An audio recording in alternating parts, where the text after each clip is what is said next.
Hi there, it's Debbie. I am the retired, I, I think, person, 64 years old, working a part-time job on Social Security, and just trying to figure out life. I'm sitting here in my travel trailer, and it's so hot outside right now. I'm here in Post Falls, Idaho. It's hot out there. Really, really concerned because my neighbor, his air conditioning doesn't work, and oh my gosh, it's concerning. So once I get done with this, I'm going to go give him another fan. And anyways, so I'm praying for him for now, and I have a couple ideas I'm going to share with him to maybe get him a little cooler. And don't really want to invite him in here because he drinks a lot and that kind of thing. But he's got a little dog and want to make sure he's okay. But anyways, that's not really why I got on today. I got on today because I wanted to share a little story with you. And hopefully it will inspire you. Please excuse my hair. I usually have it straight, but it's so hot outside. Who cares? We'll just let it do its natural crazy thing. So if you recognize me, I'm just kidding. I'm sure you still do. All right. So let me share this story with you. And I want to preference this with I like to say at the end of my videos, God sees your movie, because God does see your movie. He's gonna play back your life to you someday. And I really believe that. And so every single day that we get a chance to do it differently, or however you want to do it, that's going to be really important. So this is kind of a cool story that I ran across, and I wanted to share it with you. So bear with me. I'm going to read it to you. And it is called The Room. Now, the other thing I want to say is I don't always pronounce everything really well, so please forgive me for that. But here we go. In that place between wakefulness and dreams, I found myself in a room. There was no distinguishing features, save for one wall covered with small index files. Okay, that's them, not me, but that's what it says. It stretched from the floor to the ceiling, and seemingly endlessly in either direction had very different headings. I told you, I'm human. As I drew near the wall of files, the first to catch my attention was one that read, "People I have liked." I opened it and began flipping cards. I quickly shut it, shocked to realize that I recognized the names written on each one. And then, without being told, I knew exactly where I was. This lifeless room with its small files was a crude catalog system for my life. Here were written the actions of every moment, big and small, in detail my memory couldn't match.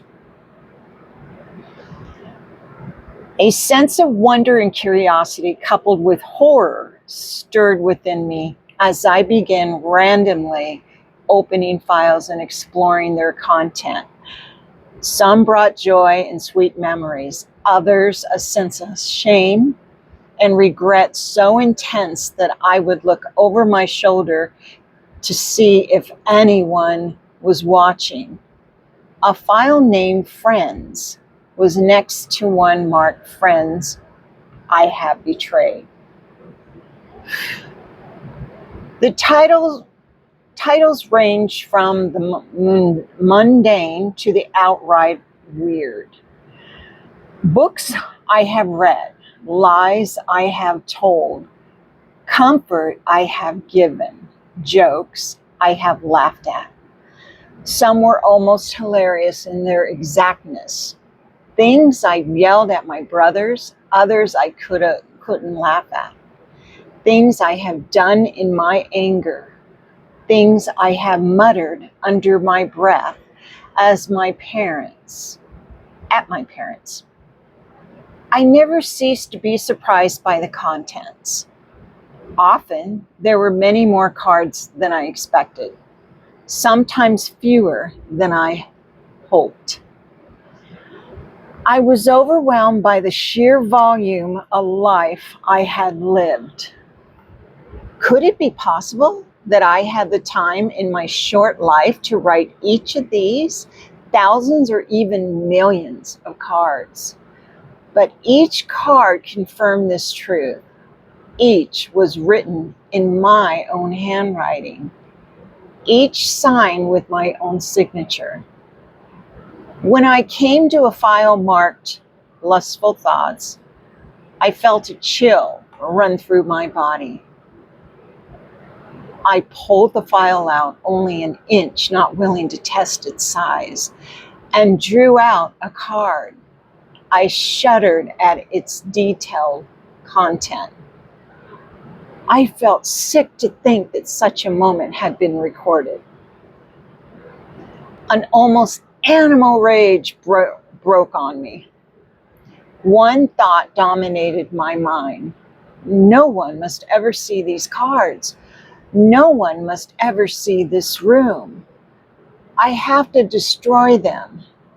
In an insane frenzy, I yanked the file out. Its size didn't matter now. I had to empty it and burn the cards. But as I looked at one end and began pounding it on the floor, I could not dislodge a single card. I became desperate and pulled out a card only to find it was as strong as steel when I tried to tear it. Defeated and utterly helpless, I returned the file to its slot. Leaning my forehead against the wall, I let out a long, self-pitying sigh. And then I saw it. The title bore People I Have Shared the Gospel With. The handle was brighter than those around it, newer, almost unused. I pulled on its handle, and a small box not more than 3 inches long fell into my hands.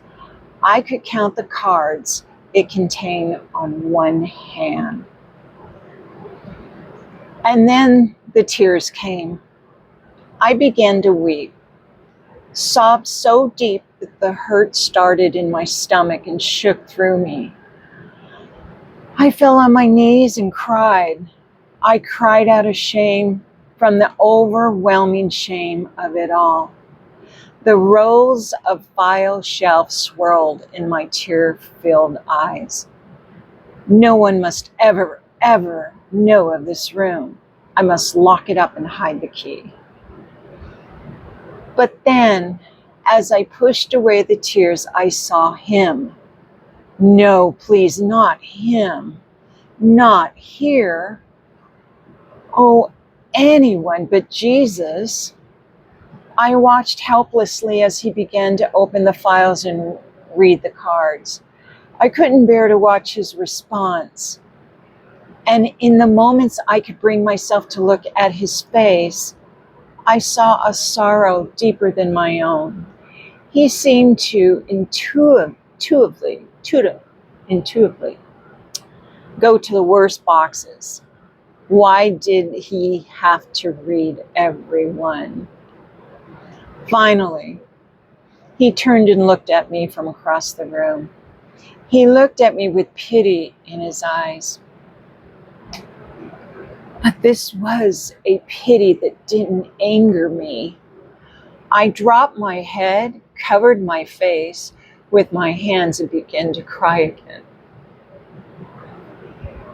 He walked over and put his arm around me. He could have said so many things, but he didn't say a word. He just cried with me. Then he got up and walked back to the wall of files.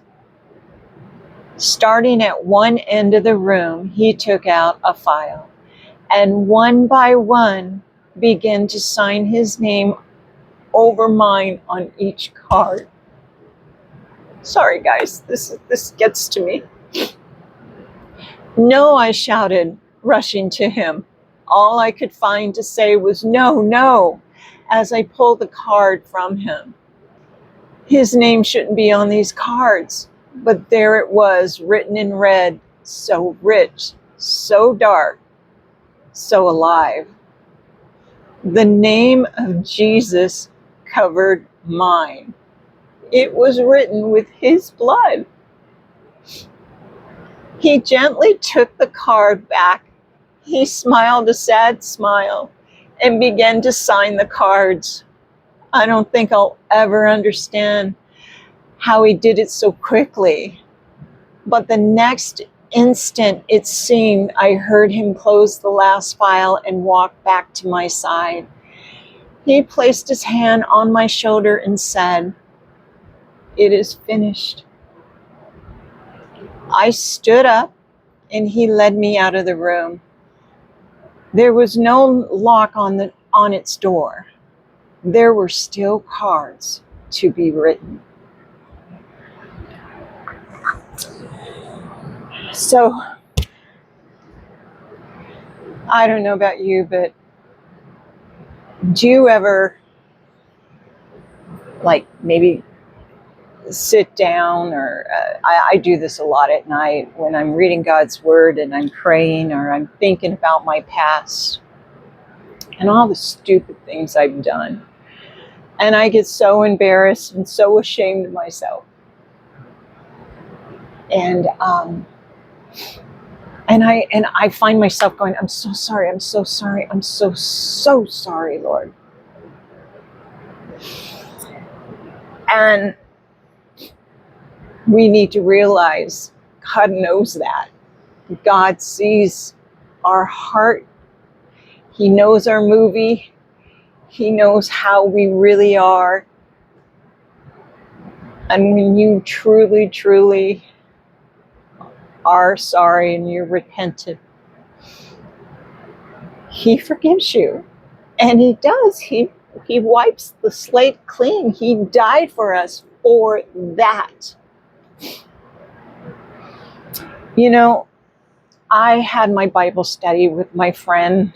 I love her so much. She's such so knowledgeable in the Word, and she, as we were doing our study, we were going through Ephesians, and it talks about predestined. God has predestined us. I cannot talk, but anyways. And He knew way before the earth was even made who we were, what we were going to do, how we were going to do it. But He gives us that free choice. And it's up to us how we're going to do this life. That story, it just hits home to me. And it's okay because He says it is finished, right? He says it is finished. He said there was no lock on the door, and there were still more cards to be written. So we still have time. Every day is a new day. And I mess up a lot. I do, especially driving. I don't know about you guys, but oh my gosh, I get on that road and forget about it. I try. I really try, but sometimes not so much. Or even at work, those grumpy people. Whatever the case may be. God sees our movie. We need to stop and think with how we're going to react. how we're going to go through the day. And I guess we all need to think about that. When I'm feeling sorry for myself and I think, oh my gosh, all I have is, a little trailer, a truck, and my 3 dogs that I love so much, that's okay, because I still have the Lord also. And He sees my movie, and He sees your movie, and you're okay. So I hope that maybe that touched some hearts. I hope you can take that to heart. And I hope that it inspires you and to write new index cards of your life. I know I'm gonna do my best, and I'm gonna pray about it, and hopefully I can do better next time. And then if I get another day, next time, and so on and so on and so on. So I hope you guys are having a great week. It is Wednesday. I get one more day off, and then I go to work for the weekend. And but you guys are probably at your hump day. Who knows? Or maybe you're retired. Whatever the case may be, I just want you to enjoy yourself. If you like this video, and if you would like me to maybe read some more stories that touch your heart, inspire you, could you hit the like button for me? Can you do that? Maybe make a comment, a nice comment. I'm always going to respond to you. And I really appreciate that you are watching. And until next time, God bless you guys. Thank you. Talk to you soon. Bye-bye.